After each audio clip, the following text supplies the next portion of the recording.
नमस्कार दोस्तों, स्वागत है आप सबका मेरे चैनल ऑटोमोबाइल की दुकान में। आज की इस वीडियो में मैं आपको जो बताने वाला हूं कि ऑटोमोबाइल से रिलेटेड कि एक बंदा जो है ऑटोमोबाइल का स्टार्टअप करता है तो उसे किस तरह की दिक्कत आती है और क्या अपने मन में फील करता है कि जब ऑटोमोबाइल का स्टार्टअप करने की सोच रहा होता है।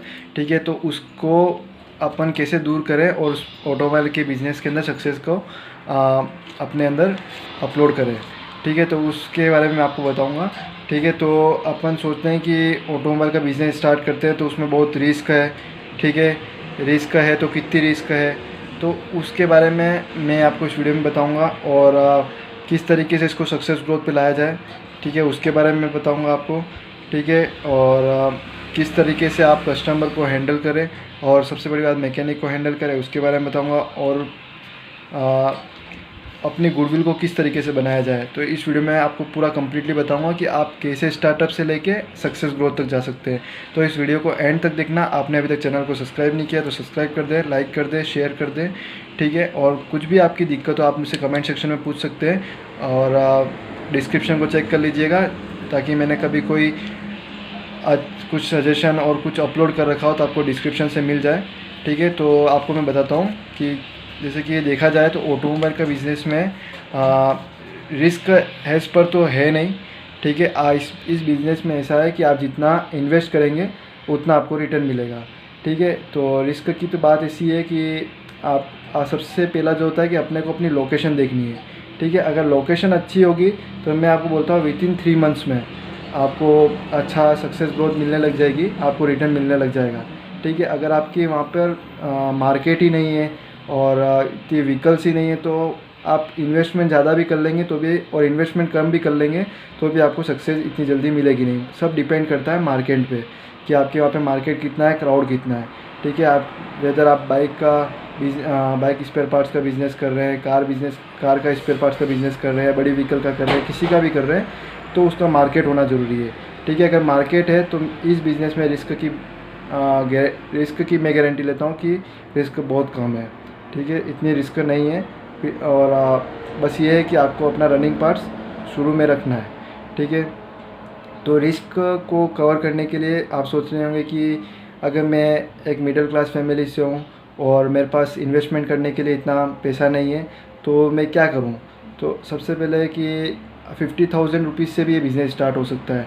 ठीक है, और 50,000 रुपीज़ में अगर आप अच्छे होलसेलर के पास जाएंगे ना तो मैं बोलता हूँ कि आपको वो रनिंग पार्ट्स होते हैं वो आपको लिटरली बता देगा कि कौन कौन से रनिंग पार्ट्स 50,000 रुपीज़ में आपके कवर हो जाएंगे।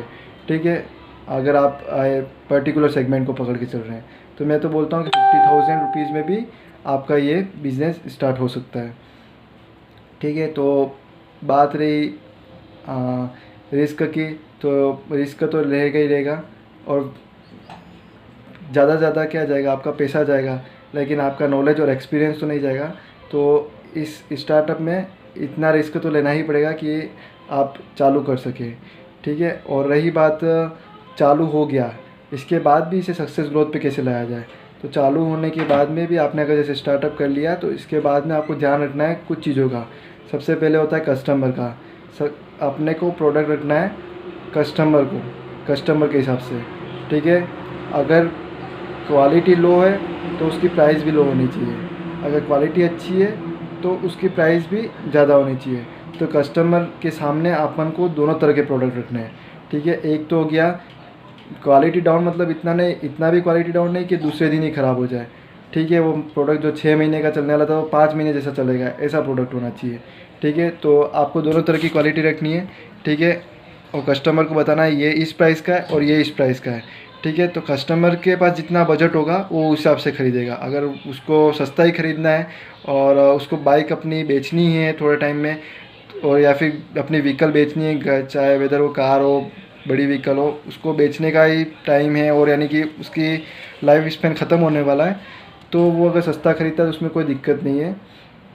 और तो उसको वो बताइए और एक जेन्युइन भी बताइए। अगर उसको जो समझ में आता है वो प्रोडक्ट लेगा, बट ज़्यादा रिकमेंड करिए कि उससे जेन्युइन प्रोडक्ट लेने का, ताकि इससे क्या है कि आपको रिटर्न और रिप्लेसमेंट की दिक्कत भी नहीं आए और मार्केट में गुडविल भी बनी रहे। तो इससे क्या है कि आपकी भी जेन्युइननेस दिखाई देगी और बंदा प्रोडक्ट ले जाने के बाद में 10 लोगों को बताएगा कि इस दुकान पर सही रेट में और जेन्युइन प्रोडक्ट मिलता है, ठीक है, उसे सही राय दीजिए। तो इससे क्या है कि आपकी गुडविल बनेगी। ट्रांसपेरेंट रहिए अपने बिज़नेस में बिल्कुल ही, और ईमानदारी से काम करेंगे, और जितना प्रोडक्ट की क्वालिटी है उतना उससे उसका उसका प्राइस लेना है आपको। ऐसा नहीं है कि प्रोडक्ट की क्वालिटी डाउन है आप उसका प्राइस बहुत ज़्यादा ले रहे हैं। मार्जिन होता है, ठीक है, तो मार्जिन तो होगा इस बिज़नेस में, लेकिन जैसी क्वालिटी है उसकी एज पर उसकी प्राइस रखिए, ठीक है। तो इसमें क्या है कि आपकी ईमानदारी भी शो होगी, और आपकी सेल भी अच्छी होगी, और आपकी गुडविल भी बनेगी, ठीक है। फ्रॉड के चांसेस बहुत कम हो जाएंगे, ठीक है। और रही बात क्वालिटी के अंदर कॉम्प्रोमाइज़ नहीं करने का, प्रोडक्ट अच्छी क्वालिटी का देने का, और उसकी प्राइस भी उस हिसाब से ही लेने की, ठीक है। उसे वारंटी अगर होती है तो वारंटी के बारे में भी बताइए, ठीक है, रिप्लेसमेंट के बारे में भी बताइए। तो उससे क्या है कि ट्रस्ट फैक्टर बनता है कि बंदा रिप्लेसमेंट लेने को भी तैयार है, ठीक है, जेन्युइन लेने के बाद में भी। और ट्रांसपेरेंट रहिए, कुल मिला के ये है। और रही बात डिस्काउंट की, आपको इस बिज़नेस में कितना % डिस्काउंट मिल जाता है। बहुत सारे व्यूअर्स मुझसे पूछते हैं कि इसमें कितना % मार्जिन है, ठीक है। विदिन 30 to 35% तो मार्जिन होता ही है, ठीक है। हर किसी भी सेगमेंट में चले जाओ, 30 to 35% आपको अच्छी से अच्छी कंपनी भी आपको मार्जिन दे देगी, ठीक है। अब वो डिपेंड करता है कि आप कितना कस्टमर से मार्जिन लेते हैं, वो उस पर डिपेंड करता है, ठीक है।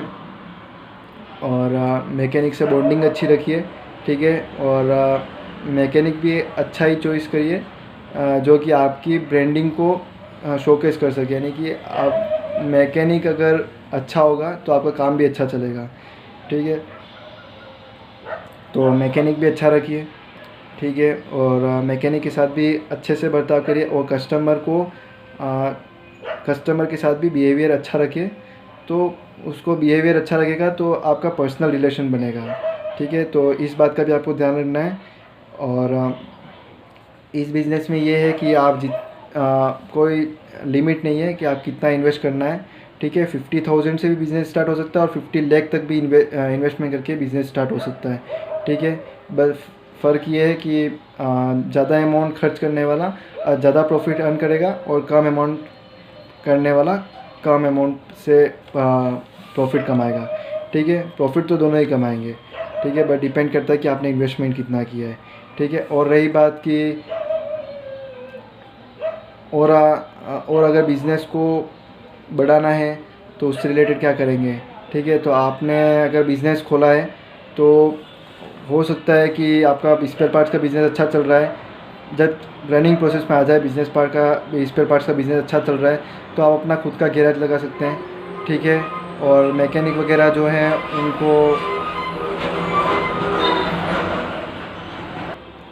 मैकेनिक और ये हैं उनको आप सैलरी बेसिस पे भी रख सकते हैं, या फिर उनके वर्क बेसिस पे भी रख सकते हैं कि उनका काम करेंगे और स्पेयर पार्ट्स मेरे यहाँ से परचेज़ करेंगे, या फिर कस्टमर पे डिपेंड करता है कि वो परचेज़ कहाँ से करना चाहता है, ठीक है। इस तरीके का भी आप गैराज खोल सकते हैं, ठीक है। और वहाँ पे मैकेनिक को बैठा सकते हैं अपने स्पेयर पार्ट्स के लिए। और उसके साथ साथ में आप ये भी काम कर सकते हैं कि आपने अपनी पास वाली दुकान या बगल वाली दुकान ले ली रेंट पे, और वहाँ पे आपने जैसे कि बैटरी का बिज़नेस कर लिया, टायर का बिज़नेस कर लिया, ठीक है। इन सब में भी अच्छा मार्जिन है। तो ये भी ऑटोमोबाइल से रिलेटेड आपको काम करना है, ऑटोमोबाइल से रिलेटेड सारा, तो ऑटोमोबाइल से रिलेटेड बिज़नेस है सारे, तो आप वो बिज़नेस को भी लगाइए। तो ये भी आपको इधर से नहीं तो इधर से कहीं न कहीं से आपको प्रॉफिट मिलने का संभावना ज़्यादा हो जाएगी, यानी कि रिस्क फैक्टर आपका थोड़ा सा कम हो जाएगा। ये भी आप इस तरीके से भी आप रिस्क फैक्टर को कम कर सकते हैं, ठीक है। और ये तरीके हो गए आपके पास में ऑटोमोबाइल बिज़नेस में सक्सेस ग्रोथ पाने के, ठीक है। और गिव अप नहीं करना है इस बिज़नेस में। तो अगर आपको ये मेरी वीडियो अच्छी लगे तो लाइक कर दें, शेयर कर दें, सब्सक्राइब कर दें। और आपके कोई भी क्वेश्चन है कमेंट में आप मुझसे पूछ सकते हैं। और सब्सक्राइब करना प्लीज़ ना भूलें, और बेल आइकन को प्रेस कर दें ताकि आप मेरी कोई भी नई वीडियो अपलोड हो तो आपके पास नोटिफिकेशन आ जाए।